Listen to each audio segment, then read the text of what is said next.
Okay, today is October 23rd, 2019. The time is 11 a.m. This is the regularly scheduled meeting of ITSC 2309. And let's see, got a number of people. Okay. Um, Today we are looking at Module 10. We're going to skip over one of the modules. So if I can, one of them is Module 9 is Chapter 7. We've already done a lot of that one, so I'm going to skip over it for right now. And we're going to look at the data types that are found in SQL Server. And they're pretty much the same data types that are found anyplace else, except we have a fairly rich set of them. Well, we have string data, or string or character data. We have numeric data, which includes integers, floating point numbers, currency. Currency is just a number, and other numbers. We have dates and times. A date can have a time in it. And then we have some other stuff that is not as interesting to us. We have things that are called blobs, or binary large objects, and other clobs and various formats of them. And this would be like a music file or a digitized fingerprint or something like that that really cannot be sorted or searched on easily.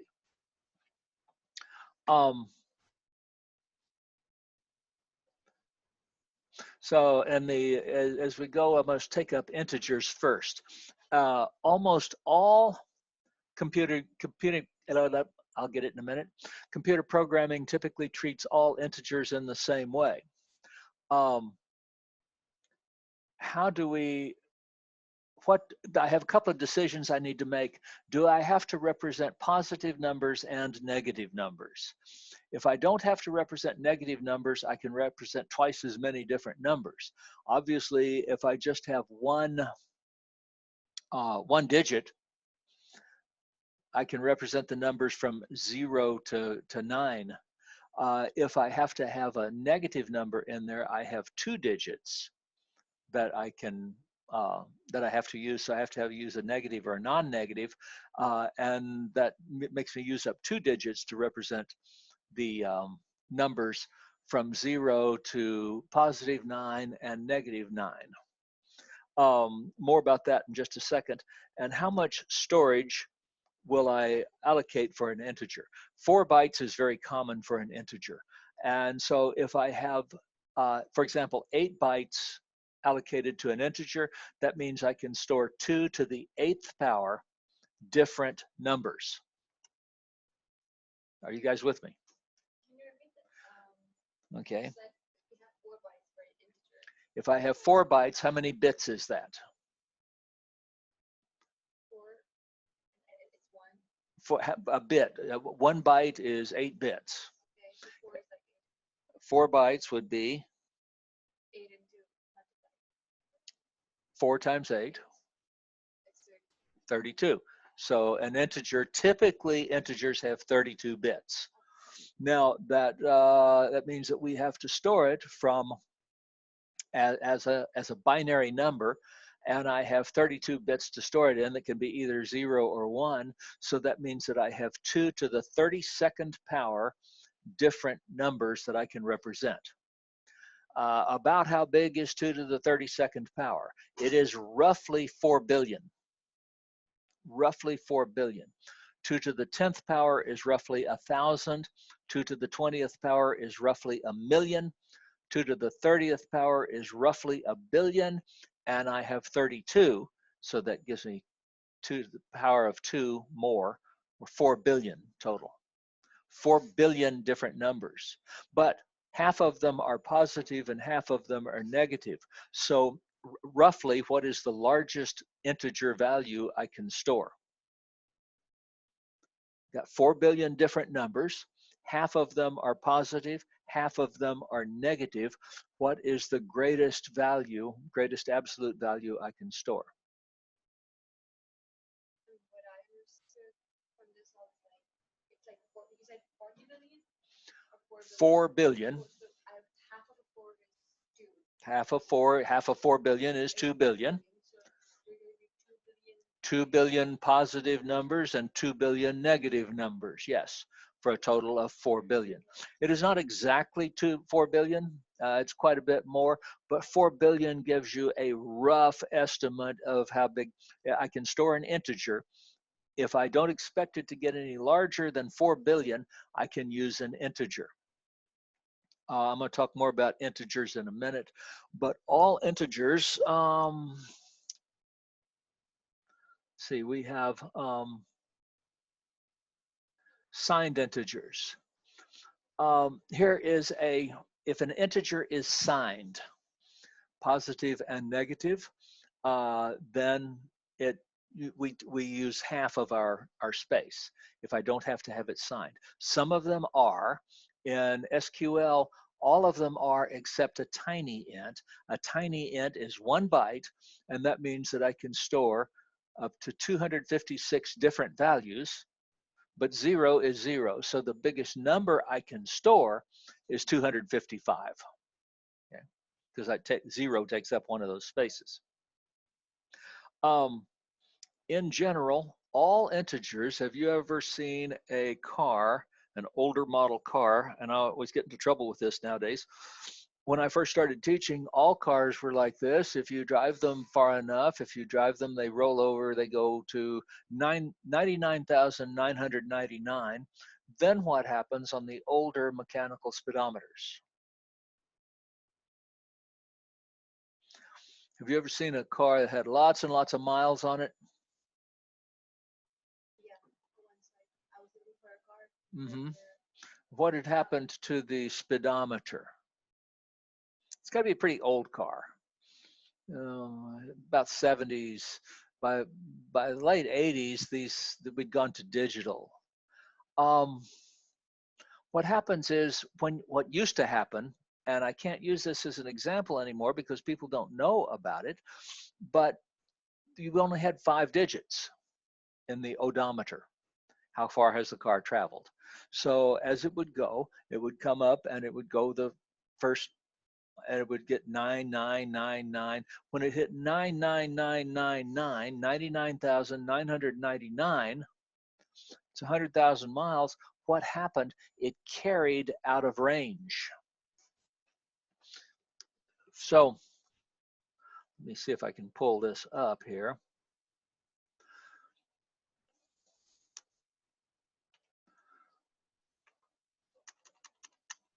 So 99,999, if I only have 5, there's 5.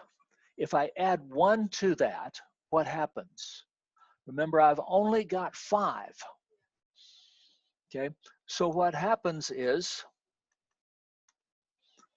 I get 1, 2, 3, 4, 5. It carries out of range. And let's see, I don't think I can, I think if I go to format, yeah, I don't think I can change. If I change any of it, I have to change all of it. But what will happen, I only have room to show you 5 digits. So what happens is when it carries out of range, what do I represent? What does my number look like to you? It looks like it's rolled over and gone back to 0. Juana probably remembers cars like that. I don't know. Do you remember cars that would roll over, Juana? Well, you were a baby then. Well, I remember them when and I always thought, well, maybe I ought to get a new car. Just like asking out of curiosity. For example, if it went above 999, so it just went back to 0? It went back to 0 the way we saw it. Now it's really that number that's out there, that 1 that's out there in the 6th position is still there. It's still got 100,000 miles on it, but all I can see are the zeros. And that is known as overflow. Whenever an integer does that, it's called overflow. And all integers will overflow. In a computer, when you get too big, it will roll back to 0 because it carries out of range. Okay, an overflow is obvious because I take two numbers that are both of them aren't zero, add them together, and I come up with a number that's zero or smaller than either of them. It's very obvious when that happens. What happens is that when you have positive and negative numbers, they kind of wrap around in this. So the negative numbers are, if I've got 100,000, 1 through 50,000 are positive numbers, and 50,000 through 100,000 are considered to be negative numbers. And they do some math to them to get them to be negative. But the problem is that when I go one direction, I'm going up. When I go in the other direction, I start at 99999 and go down for negative numbers. So the question is, it comes down to something like this. What state, and this is a trick question, what state is farthest east?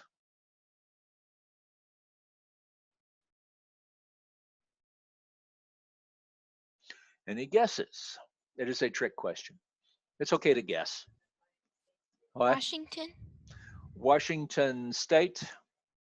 Yeah. Okay. Why do you say that? I mean, actually, it's a pretty good guess. Because I'm talking about things going in a circle. Actually, if you go far enough west, you end up east. And the state that actually does that is Alaska. If you look at that peninsula that sticks out into the Pacific Ocean, the Arctic Sea, I guess it is up there, it actually crosses the international date line. It actually has east longitude. Therefore, the farthest east place in the United States is in Alaska. It's one step away from the place farthest west. And that's the way integers work also. The largest integer I can represent is one number, one bit different from the largest negative integer. So if I go up and up and up and up and up, and I'm adding one and stepping up, I get to the very top and I add one more integer to it, and now I have the biggest negative number. And that is also an overflow. It's an overflow where you had a signed integer. So you have to be careful with that. On the final test for here, we will have that question. What is overflow? Overflow is a carry out of range. So we've had a carry and we've gone out of range. All integers will overflow. Computer programs are different about the way they handle it. Databases are different about the way they handle it. Some of them will handle it by just stopping. Some of them will let it overflow. And some of them will throw an error when you overflow. It's the thing of it is, overflow is fairly easy to detect. All integers will overflow. Well, what if I overflow? Where will I probably find overflow in just a plain old integer? How big can it be?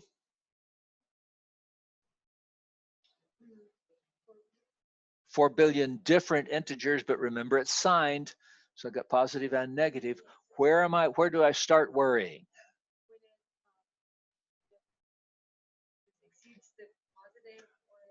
When, yeah, I know, but there's a number. I know that it's 4 bytes. I know that it's 32 bits. That gives me 4 billion different numbers. So I know I've got a little bit more than that. Actually, I've got several million more than that. But when I get close to that 2 billion, that's where I'm going to start worrying. If my integer is ever going to get 2 billion or bigger, it's time for me to think about using something else. Okay, let's look at what we have to use down here. I don't want YouTube.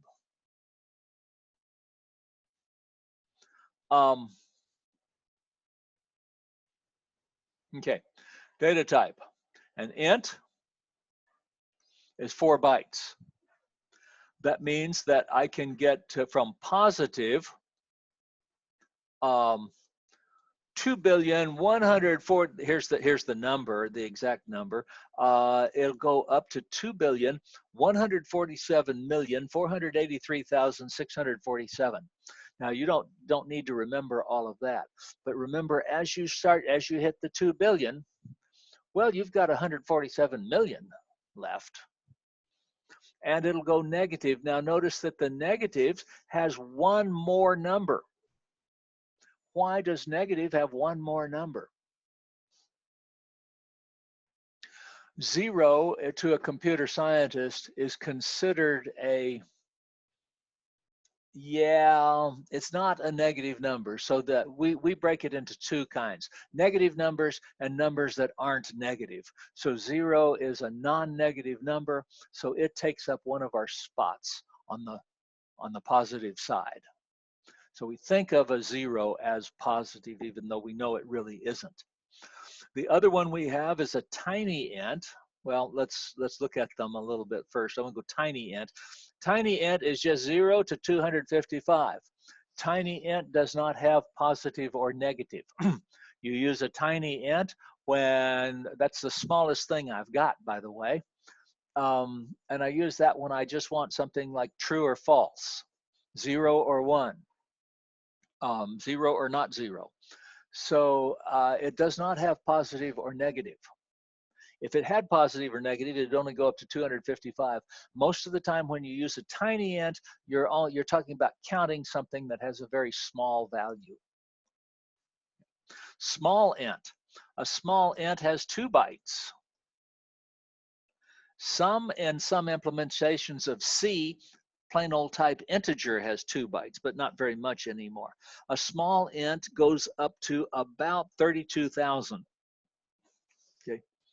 When you get to 32,000, you're starting to worry a little bit. Or 2 to the 15th power, roughly. And you can't use a small int. I typically don't use small int very much. I just use int. The savings of 1 or a couple of bytes doesn't help me enough to make it worthwhile worrying about, am I going to run out? But I guess I could. I might save a couple of bytes per record if I went to a small int. Go ahead. Well, I know that before that, like when storage wasn't as big as now, like that was very important. But nowadays, too, like computer scientists really care about if there's like, couldn't they just everything go to? I'm trying to say your name. Daniel. Daniel is pointing out that storage has gotten to be fairly cheap nowadays, and are we really worried about 2 integers? And no, we're not particularly. That's kind of what I'm saying is, are we really worried about that anymore, or do we just use int? We could save quite a bit over 1 million records or 1 billion records, particularly if I had many fields that were going to be, and I know that they're going to stay under 32,000 values, meaning that the number that's going to be in there will be something like, I don't know, 3,000 or 4,000, but never over 32. I might as well use the small int. On the other hand, I don't want ever to set up a record and have it get bigger than I expected it to get, where I have to go in there and make the field bigger. That is a disaster for a database person. Why? Because like modifying the relationships too. I'm modifying the table. It's like going into your house and making each brick in your house a 1/4 inch larger. You have to tear the whole thing down and start over. It's bad when you are too big. It is disastrous to be too small. Okay.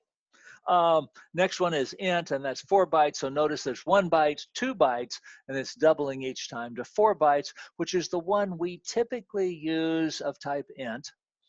And then the big one is big int, and it goes up to, good grief, I don't even know that number. It goes up to, let's see, that's thousands, millions, billions, trillions, quadrillions,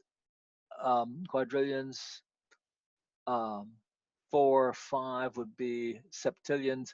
9 sextillion, 223 septillion, 372 quadrillion, and never mind. It's big, okay? 2 to the 63rd power. It's kind of like that joke about 1 grain of rice for each, for the first spot on the checkerboard, and 2, and then 4, and then, well, you get up to 64th power, 2 to the 64th power, and you got more rice than there is in the world when you get to the highest point. So big int is really big. I don't believe I've ever used a big int. That's where you're talking about how far is it to stars and stuff like that. Get pretty big. We doubled the number. Overflows, all integers overflow. Anything with all integers will overflow. There it is. What is overflow? When it's near. Okay, but what does it mean in general? Overflow means we only have this many digits, whether they're bits or digits. We have a fixed number. When I get bigger than that and I carry out of range, I have overflow. And I cannot represent the number because it got too big. That's overflow. Overflow is a carry out of range. Okay? And it's like my, okay, when I added 1,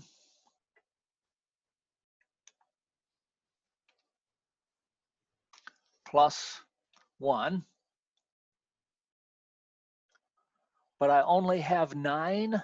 I only have 9. So I added the plus 1 to 99,999. If I only have 5 digits to work with, it's going to carry out of range. And this is what happens to the old-timey speedometers.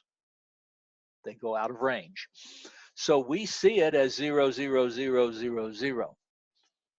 We say the number rolled over. It didn't really roll over. We carried out of range. That 1 is still there, sort of, but we just can't get to it anyway. So we see it as 0. All integers overflow. What can I do if I'm worried about overflow? I've got to go get a bigger integer. I spend more money, essentially. So the difference between an int and a big int is quite a bit, a bigger cost. Anything with a fixed decimal is an integer. Anything we like integers. Computer scientists love integers. Anything with a fixed decimal is an integer.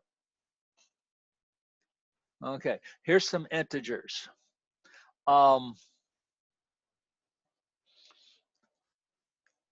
Decimal and numeric are the same thing. Okay, you can use them interchangeably. Here is one of them. Create a table, and here is a value. This value is a decimal. So this field name phi is a decimal. What do I mean when I say decimal? 8,3. I mean it has 8 digits in it total. It's big enough to hold a number that has 8 digits. It has enough memory. Probably has a little bit more than that, but it's big enough to hold 8 digits. 3 of these are to the right of the decimal point. The bottom line is whether you put them to the right of the decimal point or not really doesn't matter. It's that 8 digits that you have to represent that's the problem. Because if I know always where that decimal point is, it's like I'll never store your pay as $18.75 an hour. I'll never store it that way. What am I going to store it as? 1,875 cents an hour. I'm going to shift that decimal point 2 places to the right, store the number as an integer, no decimal point in it at all. When I show it to you and write your check, I'm going to put it back in the right place. So I'm always going to remember that money is in pennies. Now, money really isn't in pennies. money is in 4 decimal places. There is a coin that it takes 1,000 of these coins to make a dollar. And this is true in all countries. All countries have this 0.0000. There's 4 decimal places after the money. We only show you 2. Why? Because even a penny's not worth very much. And what would a coin be worth that it took 100 of them to make a penny? I mean, that wouldn't be worth bending over. You wouldn't even sweep them up. There'd be too much trouble to carry in your pocket. So there's no point in having it. So we typically don't show that. We just round it to the nearest penny and we call that okay. But because of the fact that we have to have it as an integer, we don't like decimals that repeat forever, right? So our money always has 4 decimal places. So if you have something that's money and you get some weird calculation that's got a big remainder, you might see 4 decimal places on the money, and then it just chops it off, because at that point you don't have any value left. All money does it. So if you're talking about yen or pesos or Canadian dollars or whatever, it's typically the international standard is 4 decimal places. But anytime I fix that decimal place and I say it's always got 3, what I'm going to do with it, I'm just going to shift that out of it. I'm going to store it as an integer, and then when I print it out for you, I'm going to put the decimal point back in the right place so you see it as dollars or whatever. I talk a little bit about the 4 of it. Integers are limited by the number of bytes. Anytime we fix the decimal point, I can make it an integer. All integers will overflow, and an overflow is a carry to the left out of range. And I say there, that will be a test question. Questions? Everybody happy online? Next. Floating point. We don't like floating point. Computer scientists do not like floating point. We would rather eat a bug than have a floating point number in our database. But sometimes we don't have any choice. What if we're doing calculations in the database that have a circle in them? And we're talking about the arc length or the angle of a circle. We're talking about, I don't know, 31 degrees, an angle of 31 degrees. Well, what is an angle? No. An angle is pi divided by 180. Well, what's pi?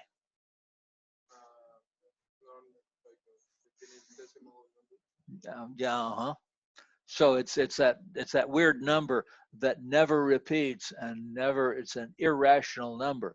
So anytime that you have a degree in your database, you've got pi in there. Anytime you're talking about a circle, circular motion, actually the length of a year has pi in it because it's cyclic, goes around and around. And anytime that happens, I've got something that never repeats. Some fractions, maybe they terminate and maybe they don't. For example, look at these fractions that are on this page. 1/2. So if I convert it to a decimal, does it terminate? Well, 1/2 does terminate. 1/3 R means repeat. 1/3 repeats. 1/4 terminates. 1/5 terminates. 1/6 repeats. 1/7 repeats. 1/8 repeats. 9 repeats. 1/10 terminates. And I can keep going with it. What is the rule? Well, I'll tell you the rule. Okay. The rule is you take the base. So we are in base 10, right? Like we got 10 fingers. So we talk about, it runs on powers of 10. To the 10 to the 0 place, 10 to the 1 place, plus 10 to the 2's place, and like that. So we're in a base 10. If I factor the number, the denominator, and I get anything except a 2 and a 5 as factors, it will not terminate. For example, 2 is a factor of 10, which is our base. That will terminate. 3 is not a factor of 10. 4 is 2 times 2. Both of those are factors of 10. 5, of course, is a factor of 10. 6 is 2 times 3. It's got a 3 in it. It will not terminate. And 7, 8, for example, 2 times 2 times 2, they're all factors of 10. It will terminate 0.125. 9 will not, 10 will, 11 won't. The next one that will terminate is 1/16. After that, 1/20th will terminate. Okay. Suppose we shift down to base 2. Now our number base is 2. If the denominator is anything other than a power of 2, it will not terminate. So 1/2 will, 1/4 will, 1/8 will terminate in base 2, but 1/5 and 1/10 will not. So if I talk about $0.2, 0.2, 20 cents, that number is not going to terminate. Why? Because it's 2 times 2 times 5. It's got a 5 in it. It cannot terminate. So I'm going to be in a repeating decimal. So if I talk about 20 cents and I write that number as 0.2, I'm going to have this repeating decimal. I'm going to have to chop it off someplace. So if let's go back to base 10 and talk about 1/3. What is 1/3? Well, it's 0.333333333. Tell me when you're tired of listening to me say 33333. Because sooner or later you're going to get tired, and sooner or later I'm going to get tired, and I'm just going to quit. Okay, I'm going to run out of room to write. I can write, but my paper is only so big. When I fill up my whole piece of paper with 0.333s, I'm out of room. I got to quit. Or class is over or something. And I have introduced a small error, a tiny little, almost infinitesimal error. Okay, that is called underflow. So when it's a big error on the left side of the calculation in an integer, that's called overflow. But when the error goes down and it's on the right side and it's a chop off of some little bitty tiny teensy tiny piece of that penny, and we just chop it off and lose it, that's called underflow. Okay.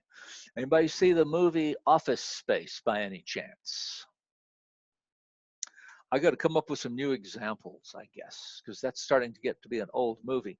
But there are many, many scams where the people go in, a programmer goes in, and he realizes that they're rounding off, they're working to the nearest penny, but the money is calculated to 4 decimal places, but their system is chopping it to the pennies. And they say, hey, look, on every transaction, I'm losing this little bitty tiny fraction of a penny, like 17/100ths of a penny. 17/100ths of a penny. But I'm doing 1 billion transactions a second.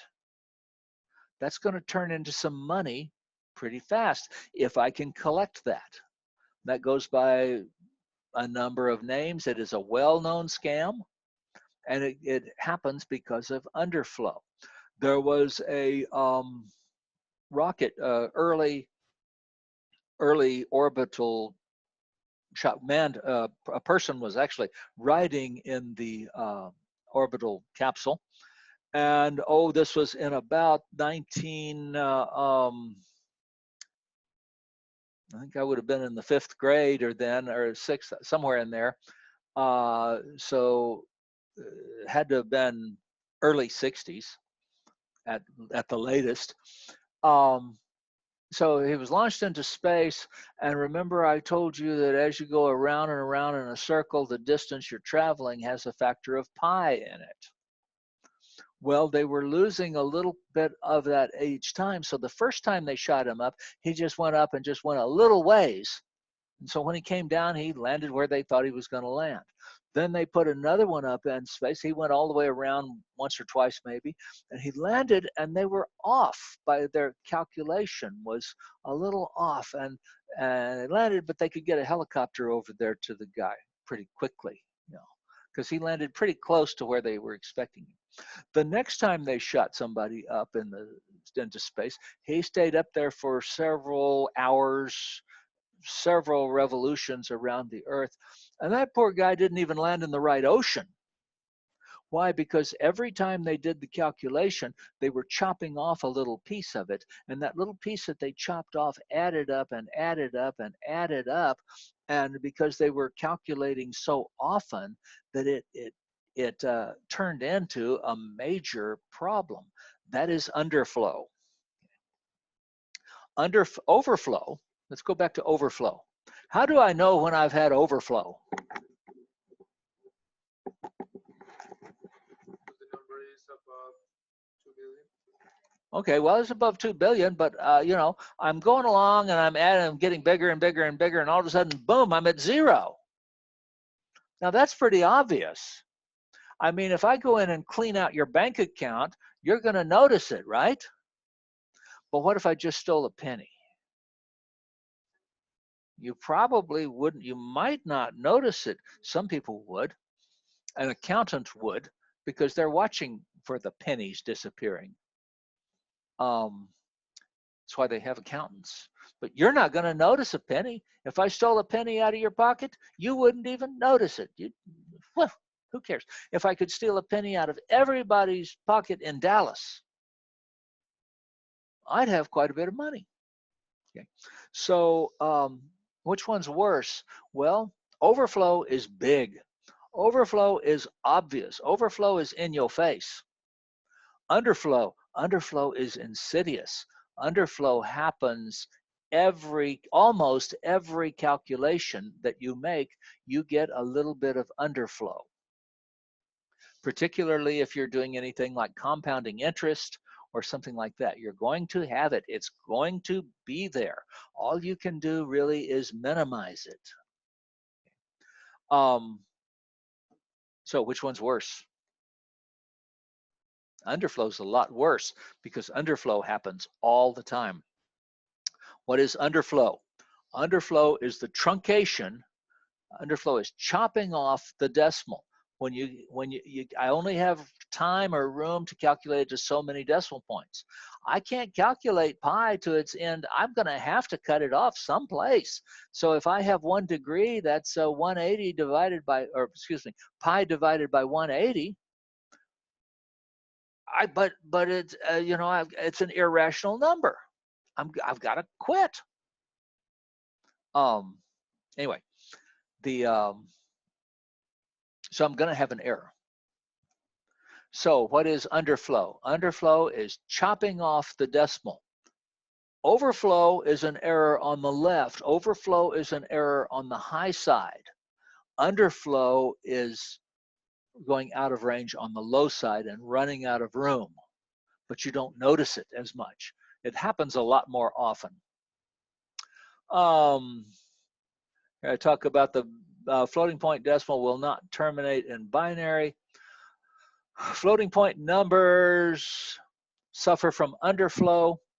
Underflow happens because we cannot represent a binary, infinite binary point, so we have to end someplace. As soon as we just say, okay, we're done, we have caused underflow. In general, overflow is a drastic error on the high side. Underflow is an insidious error. It's so tiny that it's not considered important, but you get enough of those things that aren't important, and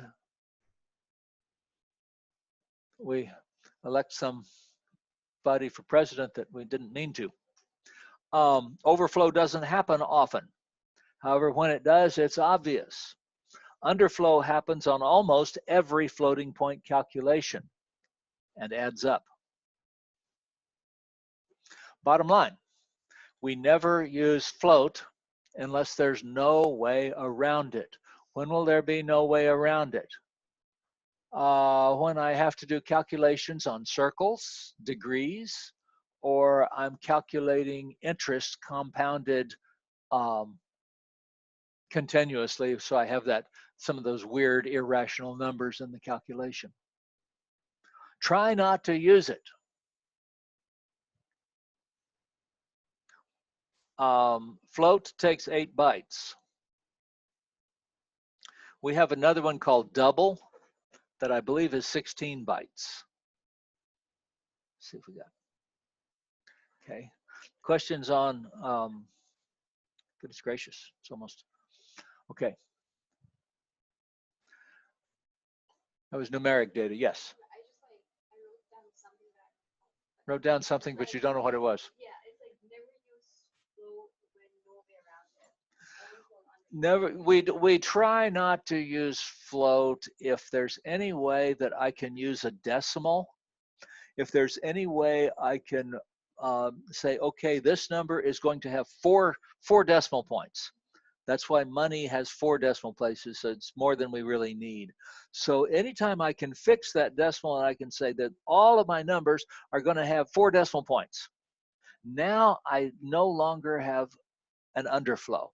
I'm vulnerable to overflow, but if I make it big enough, if I can go up to the billions and billions and billions, and okay, 4 decimal points aren't a big deal.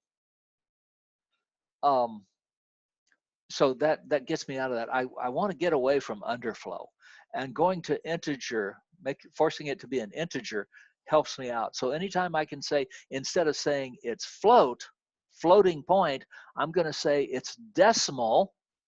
How many digits do I need total? 8? Okay, you got 8, boom. And how many of these are to the right of the decimal point always? 3? Okay, boom, you got 3. So now you got 5 digits to the left of the decimal point, 3 to the right of the decimal point, and it's going to treat it as an integer. You do not have underflow. If you do your division and you divide all you want to, you will not get underflow, and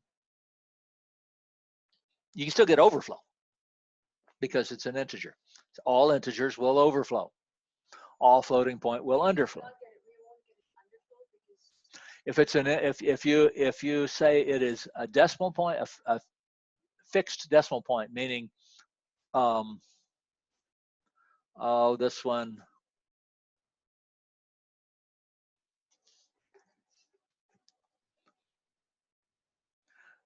like this, decimal 8, 3, total of 8 digits, base 10 digits. It's big enough to take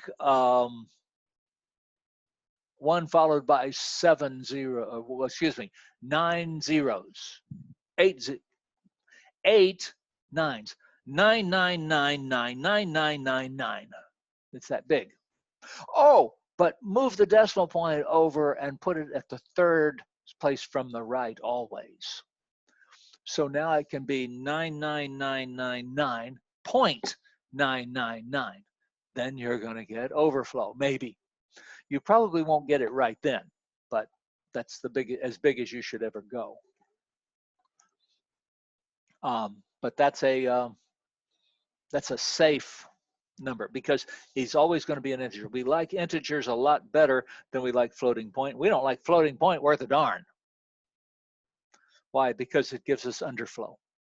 It makes us vulnerable to that. Some people call that salami shaving.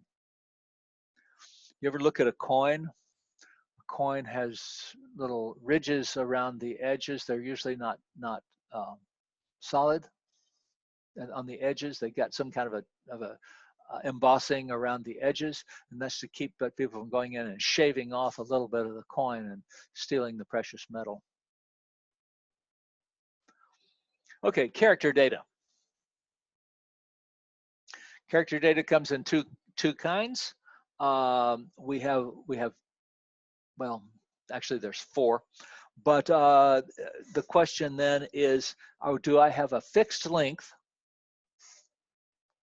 field, or do I have a variable length field? Can it grow and shrink? Okay, so char is fixed length.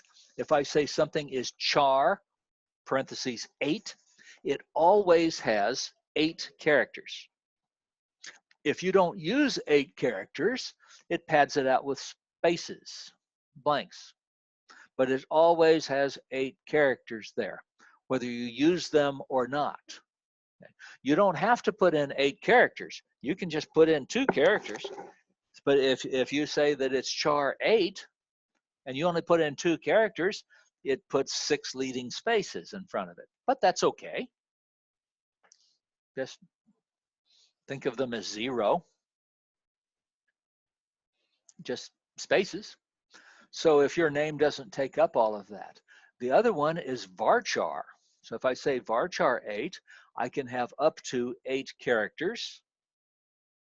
And if I go over that, then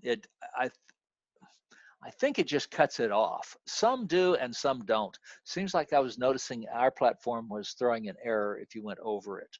But if you use fewer than 8, it shrinks and doesn't take up space. So if I have, no, none of them will, neither of them will give an error. Either of them you can use fewer characters, no problem. So if you have char 8 and you put in only 4, you have 4 spaces. If you have varchar 8 and you put in only 4 characters, it shrinks it down and only uses 4 characters. Which one do you think is better? Another trick question.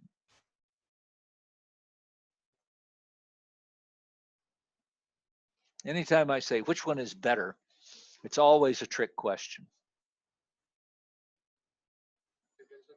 Okay, make a guess. Which one do you think I'm hoping you say is better? The one that grows and shrinks. Why would that be better? And this is, a lot of people have misconceptions here. It's better because, well, if I only store 4 characters, why should I waste 4? If I'm only why would I say varchar 8, but I'm only going to put 6 characters in there? Let it shrink down to only be 6 characters wide. Yes, that's good. But nothing is free. Growing and shrinking cost. The ability to grow and shrink costs. It's like having a checkbook with overdraft protection. Do you have overdraft protection on your checkbook? Do you know what I'm talking about? Where they let you write a check for more money than you have. Oh, well, as you guys get older, you might get something. You got to have a pretty long track record. Essentially, they're lending you money. Think of it like a credit card. Okay. Which is better, a credit card or a debit card? Credit card, what? Yeah, you're correct, Hamna. You get a credit history for having a credit card, yes, and it's good to have it. I of course have a credit card, but I don't use it for very much, or I pay it off every month for sure. Why? Because they are very darned expensive. They're essentially, I just whip it out and boom, I have credit, but I pay through the nose for it if I use that credit and I don't get it paid off right away.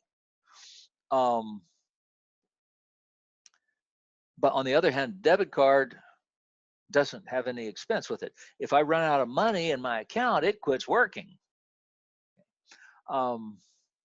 What's the other one I'm thinking? Oh, I don't know. Back, do they still have overcharges on your cell phone if you go over your minutes? They do? I had like AT&T, so it just ran out of data, and when I started using data for it, so it started charging me a lot. So they charge you a lot of money, yeah. Okay, so you have that credit. So it's kind of the same thing with varchar. I can go to a certain point, but I pay I pay for that ability to grow and shrink. Okay, here's my rule of thumb. My rule, this is Dr. Smith's rule of thumb. If I am under 64 characters, I will generally use char unless I'm just trying to demonstrate varchar as teaching. If I were setting up a database and it were under 64 characters, I would use char. I would just allocate the 64 characters. Even if I were, well, if I knew I wasn't ever going to get more than 8, I'd allocate 8, of course. So if I know I have an upper bound, I stick there. But if I have to give it like an address, okay, some addresses are long, some are short, some are foreign post office boxes, some can be really long. So I would allocate for the biggest I'd ever need, char. After that, I would go to varchar. I like a varchar if I'm going to have a wide difference. For example, if I have sometimes set up a database for a doctor's office, and I'm going to put a place in there for the doctors to go in and put their notes on the patient notes. This is going to get big. Some of them will be big, some of them will be little. I don't know. That's a good place for a varchar. Some of them might have lots and lots and lots of notes, and some of them might just have a couple. So char and varchar. The second one I want to do is, and I believe char, usually char, if you go over char, if you have your overage, char throws an error, and varchar, I believe, I could be wrong on this, varchar just chops it off. So if you have someone's name and you make it a varchar, and their name is too long to fit, I think varchar chops it off. I could be wrong. I'm going to have to set it up and test it on our 2018. I'm not sure exactly what it does, but I'm sure that char will throw an error. So if you say char 8 and you try to put 9 characters in there, crash and burn. But I think if you try to put 9 characters in varchar, it chops it off on one end or the other. I don't know which end. Okay, where are we here? Okay, next one. You know,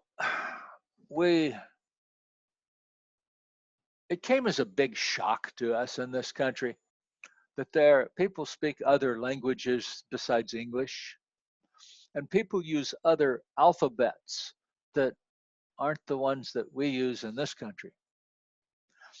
The problem with it was that the computers, as they developed, they used the ASCII, A-S-C-I-I, American Standard Code. Is it break time? I think it's just about break time here. I'm gonna get through. Let me get through this quickly, and we'll take a break. American Standard Code for Information Interchange, and the idea was that a character took up. Well, we didn't need more than about 256 characters, so a character would fit just fine in a byte. So 1 byte characters. And then we came along, and the Spanish-speaking people had a different, slightly different alphabet. They needed some different characters. And then you got the Arabic-speaking people, and the Japanese were just terrible. And not really, I'm not knocking the Japanese people, but that, everybody wanted their own alphabet.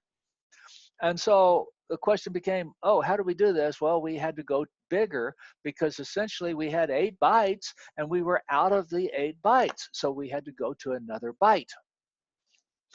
And if you're going to support if you ever want to use in your database anything except the English alphabet, always use nchar and nvarchar. Put an N in front of it. Okay. So when you see that N in front of it, and if you see something that looks like this,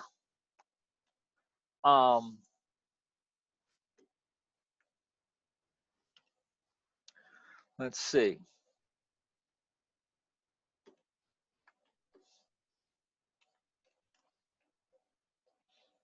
Oh, insert into the table in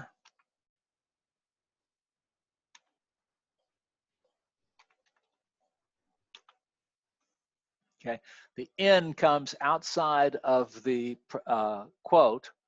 And what I'm saying is insert that into the database in a format that will allow for it to be Arabic or now, if you're going to use, of course, the Korean alphabet, you have to have the software with your database, but it comes with it. We just have to install the foreign language, the non-English routines that handle that kind of stuff. But if you make it, if you just use char and varchar, you're saying we're only gonna have A, B, C, D, E, F, G, H, I, J, K L in there. So nothing else. Go ahead. For that, you will have to already, like when you decided on the data types, have put nchar or nvarchar. Yes, and it is recommended to use nchar and nvarchar instead of char and varchar for production databases, although ours in this class just uses char and varchar. But right now I'm saying that at this point I didn't want to deal with it right the first week. But the fact of the matter is that most databases, most of the time you'll find nchar and nvarchar instead of char and varchar.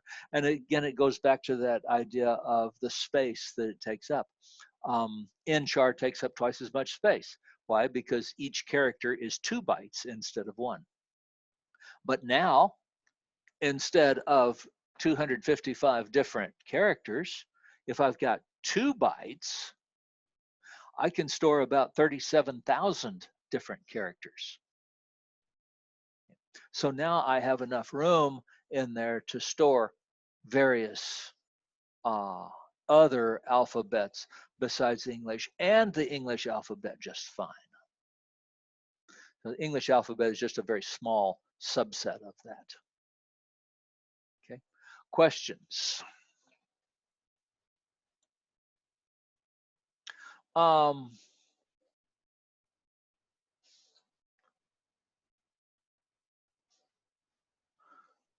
Okay,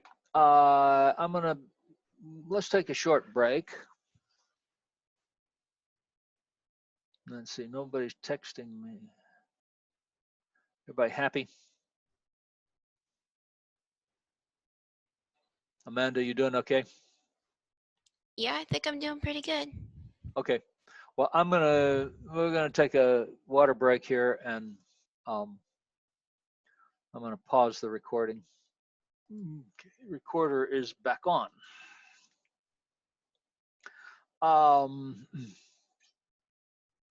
Anything under 64 is small. Okay, I talked about that.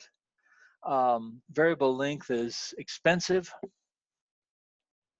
And now here's my last little issue on this null string. A character field is null. If a character field is null, then it has no value. The string, single quote, is a value. It is the string that contains 0 characters. That is not null. Okay. So if you insert quote into a string, it makes it be, it has a value. It will not be counted as null because it has a value. It is the person, if you have a name, can you have a name, but the name doesn't have any characters in it? And the answer to that is yes, you can in database, and it is a royal pain in the neck for us, okay? We want you to have a last name, so I can say check that it is not null.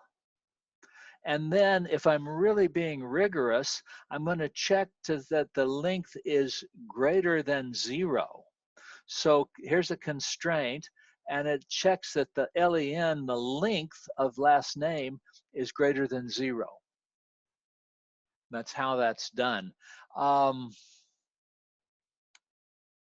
I could just say, instead of checking for null, I could say check that the LEN is greater than 0, but I don't really know how that's going to go with nulls. If there isn't anything there, will the length be greater than 0 or not? I don't know.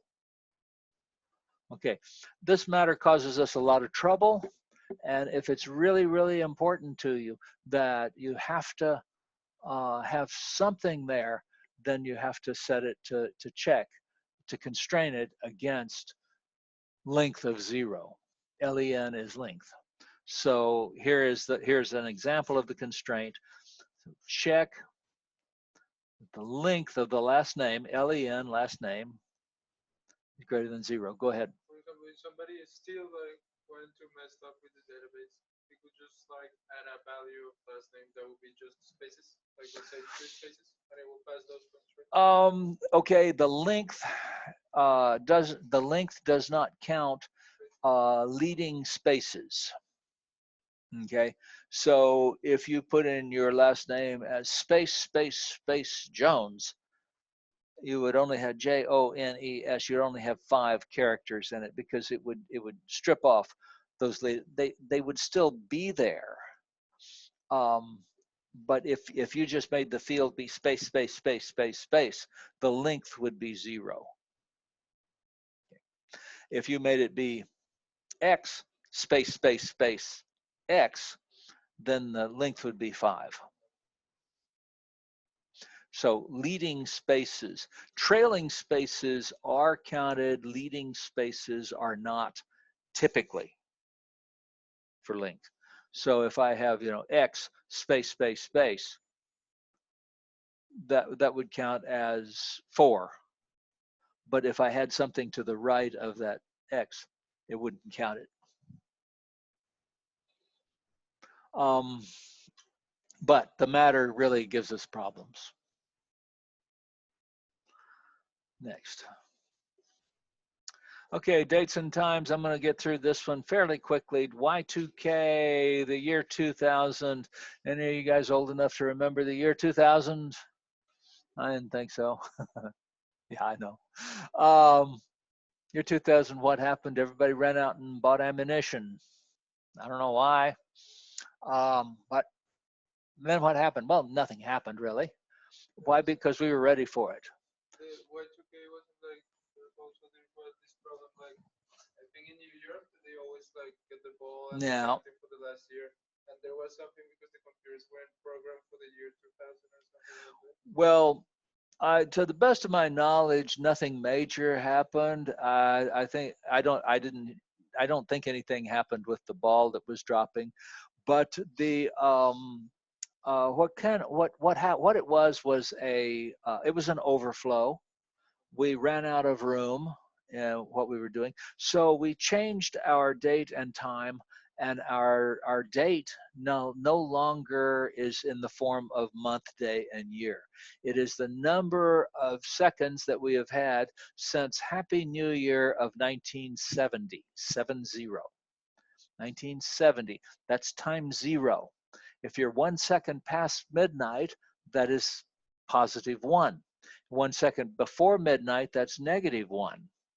So however many seconds it is between there and now, and that's a big integer. It's usually an 8-byte integer. That's the time, that's the date it is. Now, that's kind of an expensive way to do it, but we will never misrepresent the dates. They can get bigger, but we will never misrepresent. I expect someday we'll probably move that 0, but most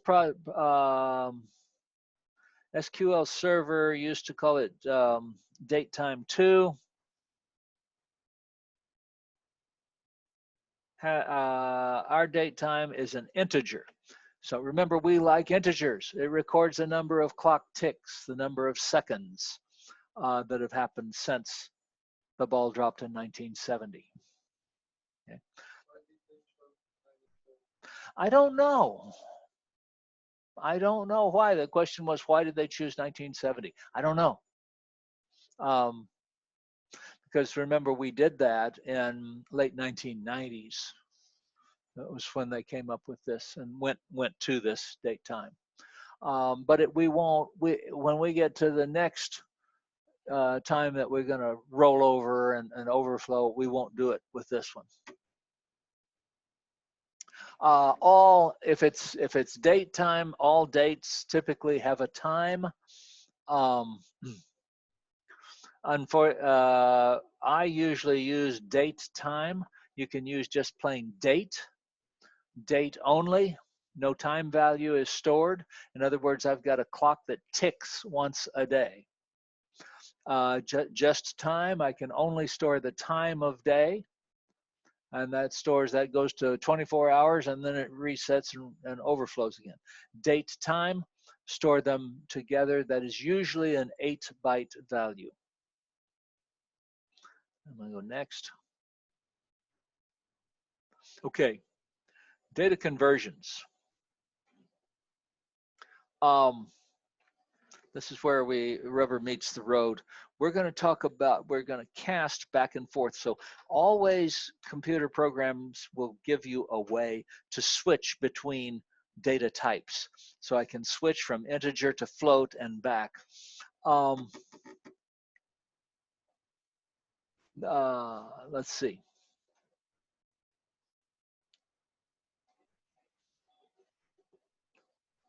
So if I have value 1 is a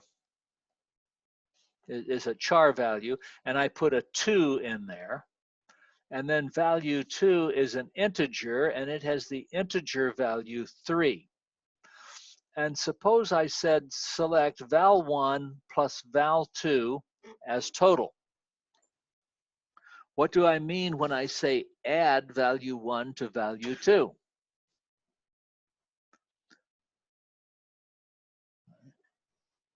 Well, what is value 1? Value 1 is the character 2. What is value 2? The number 3. What would we expect it to do? What it's going to do, it's going to convert that character to an integer. What's that? SQL does that? SQL will do that. Yes, if you set that up and you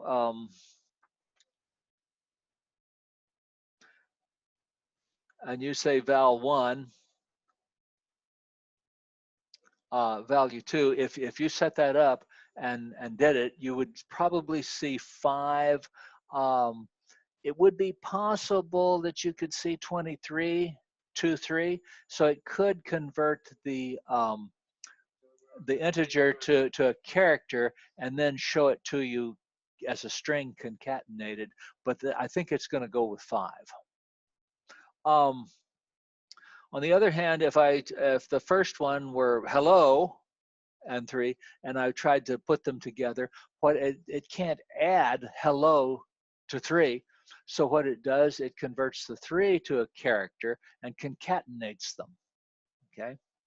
When you do things, it's not always real clear what's going to happen. So if you want something to happen, let's see what happens.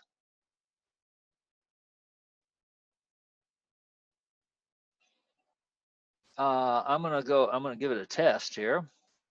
Copy.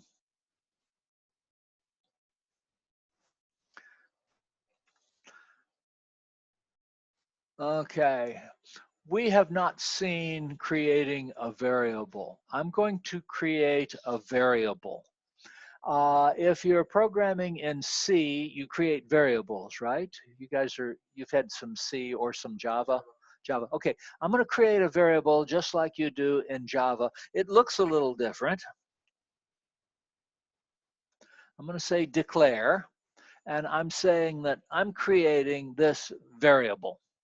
Now, when I create the variable, if I name a variable, I have to begin it with an @ sign to tell the system that this is a local variable. It's not a table name. It's not an object of any kind. And it's char2. and it has the value 2. Declare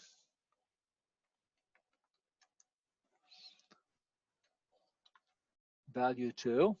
It's an integer,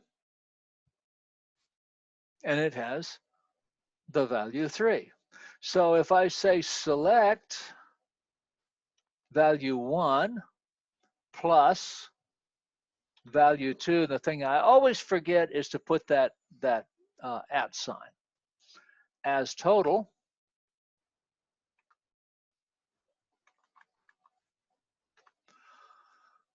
what do we expect to see? I see 5. I could have also said print, and it would have looked a little bit different.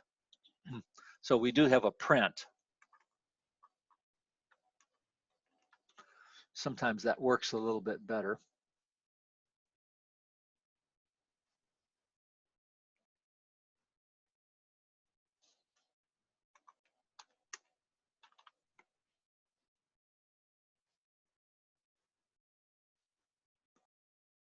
It printed 5. Okay. You can use print or select, or there's slightly different in the output. Now, what about these variables? These variables are going to stay in existence in my system until I finish with the script. In other words, everything executes and then they go away, or I execute a go. They don't last past the go. That's one of the things a go does. It says it wipes out all the variables and starts over. So if I say go, so sometimes I'll say go at the beginning and the end. But if I said go between the declare and the print, it would say, I don't know what those are, because when it hits that go, it wipes them out. So these are variables. We don't use them very much because that's not part of SQL. SQL does not declare variables. You just calculate what you need on the fly. But in the language, you can definitely declare variables. And I can have if, then, else logic and looping and all of that good stuff. Okay. Let's change it a little bit.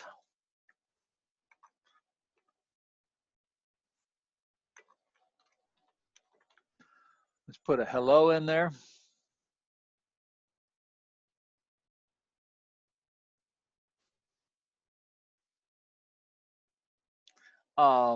Okay, it gave us an error. It says, I can't convert that. Okay. And this is something you have to test it and find out what it does. Some things it will convert implicitly, meaning that it had that character 3 in there or 2 in there, so it converted that to an integer implicitly. It says I can't convert that. Let's see what happens when I put 2 first and then 1. I think I'm still going to get an error. I'm wondering if it's going to say 3 hello, but I expect it to do an error.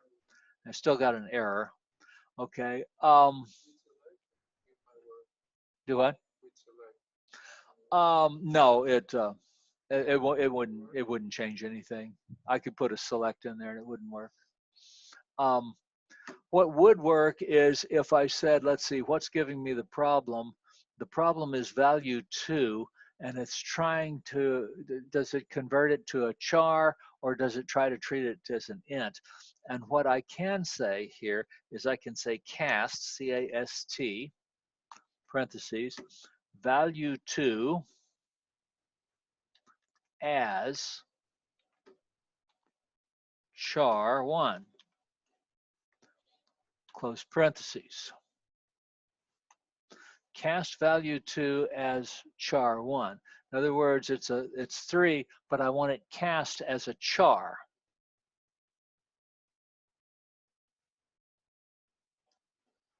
Let's see what happens now. So now I see 3 hello. So I said to take that 3, treat it as a character, and then concatenate them.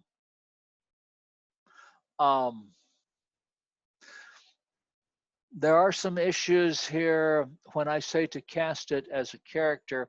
Am I saying to cast it as the integer value is 3? Am I saying to take it to the ASCII code 3 character, or the character that is 3, which would be ASCII code 51, I believe. So it can make a difference, but cast is the way we change from one to the other. Sometimes things get stored in a strange way. Sometimes people will store numbers, things that clearly are not numbers, a social security number or something, as a number, and it becomes a problem when we're trying to work with it and concatenate it. And so I have to say cast it as a char, like this. It wouldn't make any difference whether I said select or not, but this says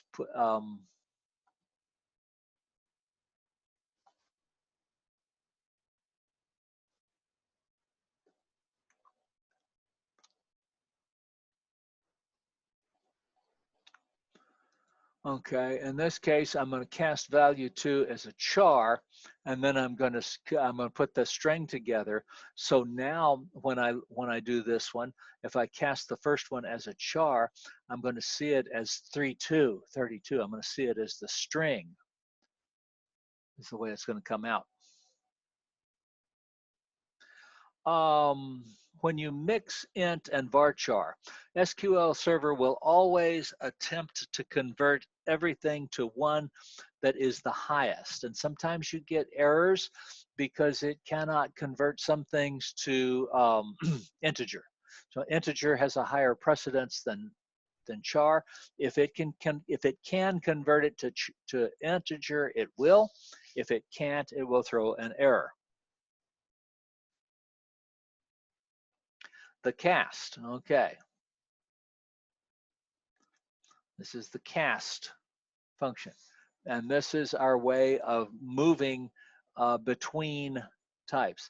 If I cast 14.85 as an int, in other words, I'm saying take 14.85 and make it be an integer. What happens? It truncates it. So you're just going to see 14. Ordinarily, database doesn't like to truncate, but if you say cast, that means truncated. If you say cast it as float, it does not truncate it. If you say cast 5 as float, it puts a 0.0 on it. And now it is a floating point. The result is a floating point. If you take 15.6 and cast it as varchar, it's a string of 4 characters is what you get. It's still going to print as 14.6. Casting it as float. And here's the one that we use a lot, and I like to use it.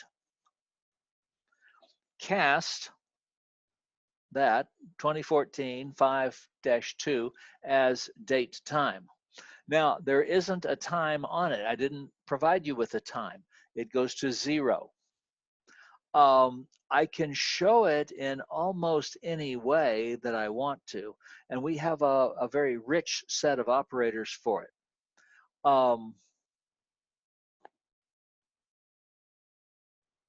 So if I cast, and if I don't know the exact format, or if my time is coming in a strange format, but I cast it to date time, I'll be in pretty good shape.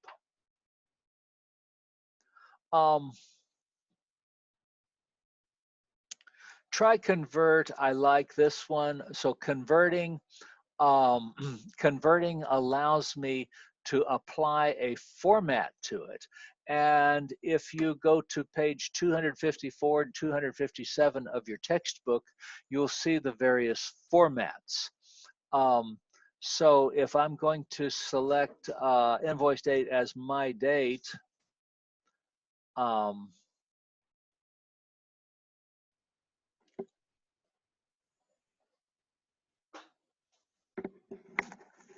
where did I get invoice date?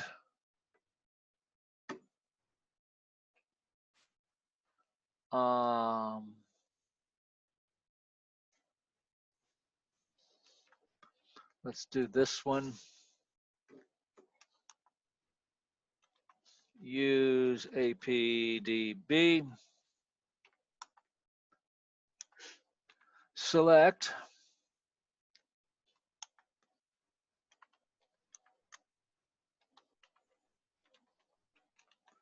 From invoices.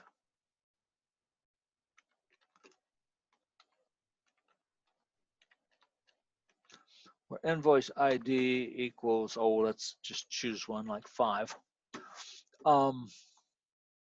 So we'll see the date. Execute. INVOI invoice. Invoice, is that? That's right. Oh, it helps if I use APDB.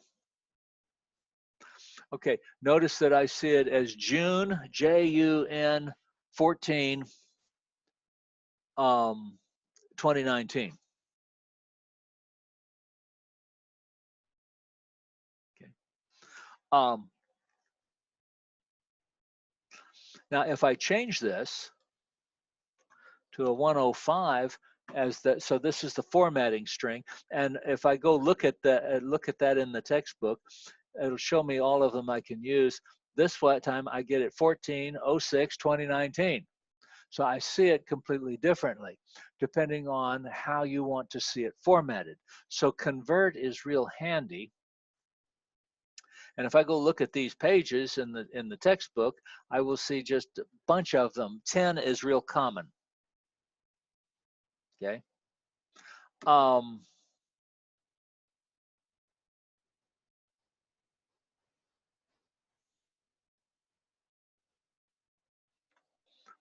So let's do let me do a convert. Select convert.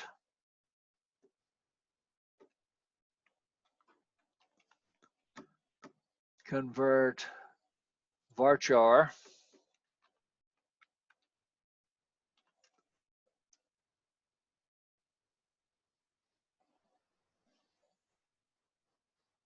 No.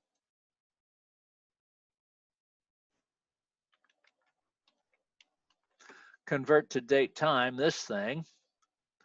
And I want to use format 105 on it.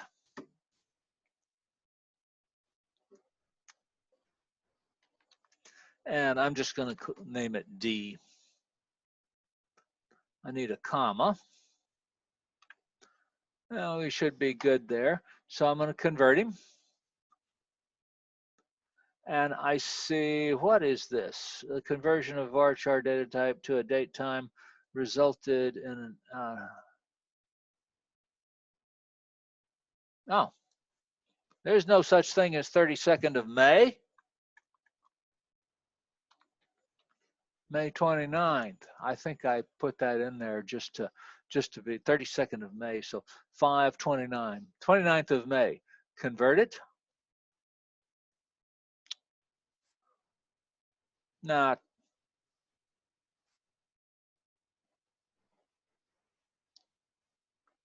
2016.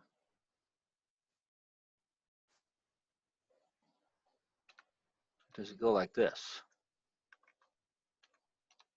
That shouldn't have been out of range. There. So 2016 5. Okay, and I can change this values from 1 to 110 if I want to see it in a different format.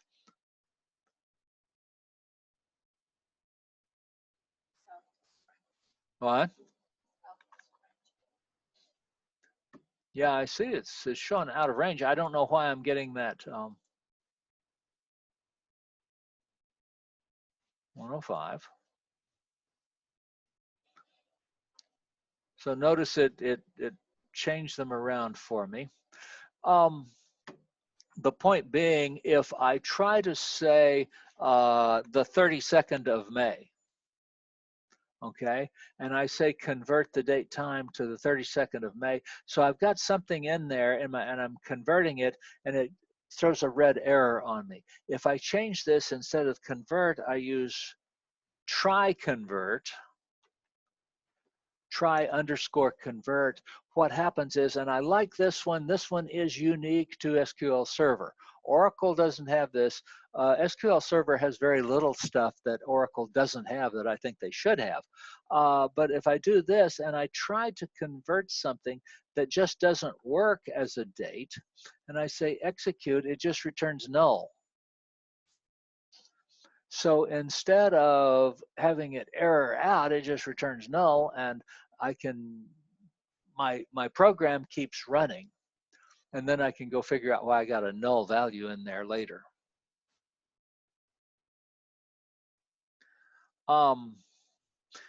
The exercises that I give for this,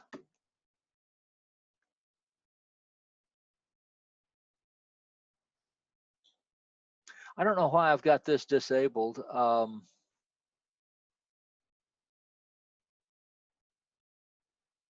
Okay, quiz. I don't know why I was going to talk more about try convert here. I think I'm still working on it. I'm going to end there since we're ready. The quiz is fairly easy on this one. You shouldn't just, this shouldn't kill you. Basically, I'm just asking you to do try convert, convert something, cast something. There's only about 4 or 5 of them. They're pretty easy. Let me go look at them. The quiz is, well, you get to take the quiz as many times as you want. 8 exercises says write a select statement that returns 4 columns. Okay, here it is. Use the cast function to return the first column as a so the invoice total column. Use the cast to return the first column as data type decimal with 2 digits to the right of the decimal. Let me show you how to do that one. You can do these all in one select query if you want to, or you can write multiple select queries. I'm going to write one.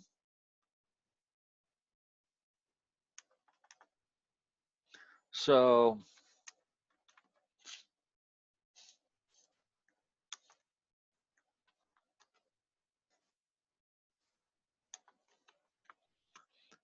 as a data type decimal. Okay, so this is use. AP_DB. I'm starting to get a little more strict on not having the use statement. Select.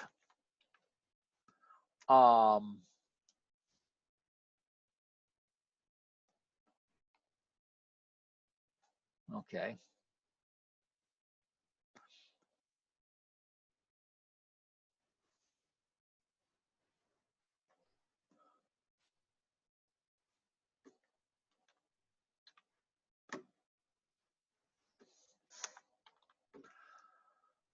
Okay, so on the invoice total, select invoice total.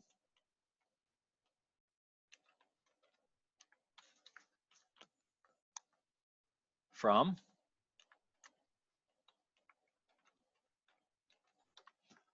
Right? So there's the select.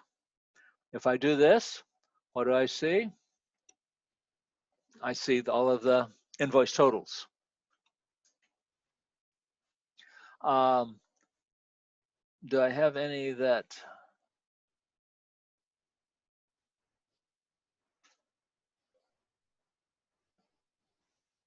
looks like it's money?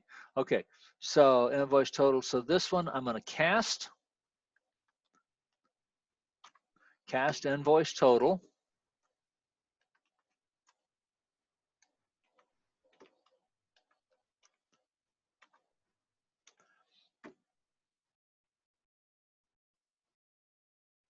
Now I have to know how many to put it. So how big will this be?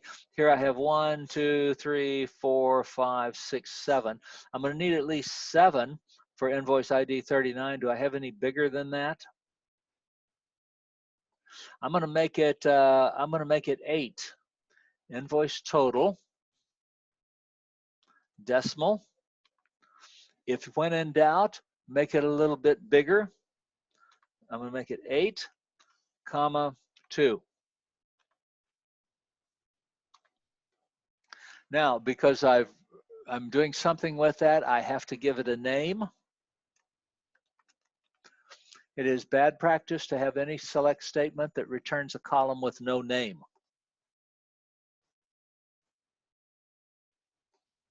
So there it is, that's cast as a decimal. Doesn't look like I've changed anything much on it, but it is decimal. Its type now is decimal 8, 2. And then, so that would be the answer to the first one. Okay. And then the others say, cast return the second column as varchar. Okay, so you would just put another column in the select statement. So I would call that one D1, and then this one would be D2. So you can do them all in the same table, all in the same select statement. So, and then use the cast function to return the data type 53-bit precision. That would be double. That's an example. And then this number 2. So there's only two exercises. One of them has 4 and one of them has 3 parts to it. So there's 7 little pieces, but they're pretty easy, and you can probably knock that out very quickly. Questions?